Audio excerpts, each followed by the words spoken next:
আল্লাহর কাছে 6টা জিনিস কখনো চাইতে ভুলবেন না। যখনই আপনি দোয়া করবেন তখনই 6টা জিনিস চাইবেন, যখনই আপনি চলবেন, উঠবেন, বসবেন, তখনই এই 6টা জিনিস আপনি চাইবেন। কারণ এই 6টা জিনিস যদি কোনো ব্যক্তি পেয়ে যায় তার জীবনে আর কিচ্ছু দরকার নাই এবং আখিরাতেও আর কিছু দরকার নাই। মানে এই 6টা কাজ দুনিয়া এবং আখিরাতে সফল হওয়ার জন্য তার জন্য যথেষ্ট।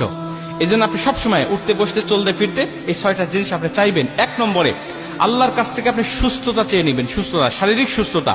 শারীরিক সুস্থতা যে কত বড় নিয়ামত এটা মানুষ অসুস্থ না হলে বোঝে না। মুসা আলাইহিস সালাম একবার আল্লাহকে জিজ্ঞাসা করেছিলেন, আল্লাহ আমি যদি আল্লাহ হতাম আর তুমি যদি মুসা হতে কি চাইতে বলো? আল্লাহ বলে, মুসা এটা কখনো সম্ভব নয়। বললেন, আল্লাহ সম্ভব নয় আমিও জানি, কিন্তু বলো কি চাইতে তুমি? আল্লাহ বলছে, আমি তখন তোমার কাছে চাইতাম শারীরিক সুস্থতা। মুসা আলাইহিস সালাম বলছে, আল্লাহ আমি তাহলে তোমার কাছে শারীরিক সুস্থতা চাই, কারণ কি চাইতে হয়, কি উত্তম চাওয়া এটা আমি জানতাম না, এখন তোমার কাছ থেকে আমি কায়দা করে শিখে নিলাম। আল্লাহ তুমি আমাকে শারীরিক সুস্থতা দান করো, এটা আল্লাহর কাছ থেকে চেয়ে নিতে হয়। আপনি চাইবেন আল্লাহর কাছে শারীরিক সুস্থতা। 2 নম্বরে হালাল রিজিক আপনি চেয়ে নেবেন। হালাল রিজিক মানুষের জীবনের জন্য কত বড় উপকারী। নবীজি বলছে, যারা হালাল রিজিক থাকে তার ইবাদত আল্লাহর দরবারে কবুল হয়, কিন্তু যার হারাম রিজিক বা হারাম ইনকাম যার মধ্যে আছে, হারাম মাল যারা ভক্ষণ করে, এদের কোনো ইবাদত আল্লাহর দরবারে কবুল হয় না।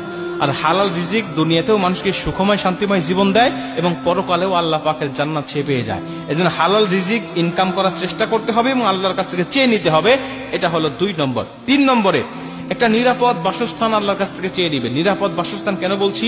এটা আল্লাহ পাকের পক্ষ থেকে একটা নিয়ামত। কারণ যেই ঘরে মানুষেরা দিন পালন করতে পারে না, ভালো পর্দার ব্যবস্থা নাই, মেয়েদের পর্দার কোনো ব্যবস্থা থাকে না, নামাজের কোনো ব্যবস্থা থাকে না, যেই ঘরটা চতুর্দিকে খোলামেলা বা কোন রকম ইসলামের গণ্ডির মধ্যে পড়ে না, এই বাসস্থান নিরাপদ নয় বা এই বাসস্থান আল্লাহ পাকের পক্ষ থেকে কল্যাণকর নয়। এই জন্য কল্যাণকর বাসস্থান আল্লাহর কাছ থেকে চেয়ে নিতে হয় যে আল্লাহ তুমি আমাকে নিরাপদ বাসস্থান দাও।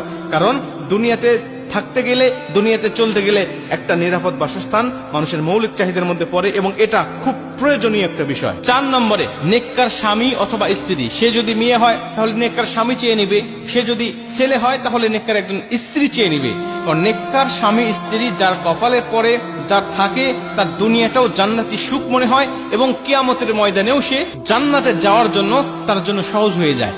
কারণ নেককার স্ত্রী সর্বসময় স্বামীকে দিনের পথে চলতে সাহায্য করে। নেককার স্বামী তার স্ত্রীকে দিনের পথে চলতে সাহায্য করে। আর বদকার স্বামী স্ত্রী তারা নিজেরাও বদকার, নিজেরাও জাহান্নামের পথে হাঁটে এবং তার জীবন সঙ্গীকেও জাহান্নামের পথেই সর্বসময় ধাবিত করে। এজন্য নেককার স্বামী স্ত্রী চেয়ে নিবেন। এটা আল্লাহ পাকের পক্ষ থেকে বিশাল একটা নিয়ামত। যার নেককার স্বামী স্ত্রী আছে তার দুনিয়াটাই জান্নাতি সুখ এবং শান্তিময় হয়ে যায়। এটা হলো 4 নম্বর। 5 নম্বরে নেককার সন্তান। ভাই, নেককার সন্তান যে একটা মানুষের জন্য কত বড় প্রয়োজন, যার বদকার সন্তান আছে তার কাছে গিয়ে জিজ্ঞাসা করবেন। নেককার সন্তান দুনিয়ার জমিনে বাবা মার মুখ উজ্জ্বল করে এবং কিয়ামতের ময়দানে নেককার সন্তান বাবা মাকে নিয়ে জান্নাতে চলে যায়।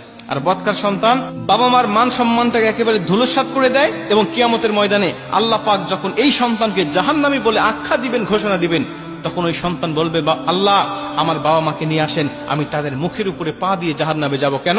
কারণ তারা আমাকে দিনের পথে পরিচালিত করে নাই, নামাজ রোজা হজ যাকাত শিক্ষা দেয় নাই, আমাকে ইসলামের পথে পরিচালিত করে নাই, বিধায় আমি তাদের মুখের উপরে পা দিয়ে জাহান্নামে চলে যাব।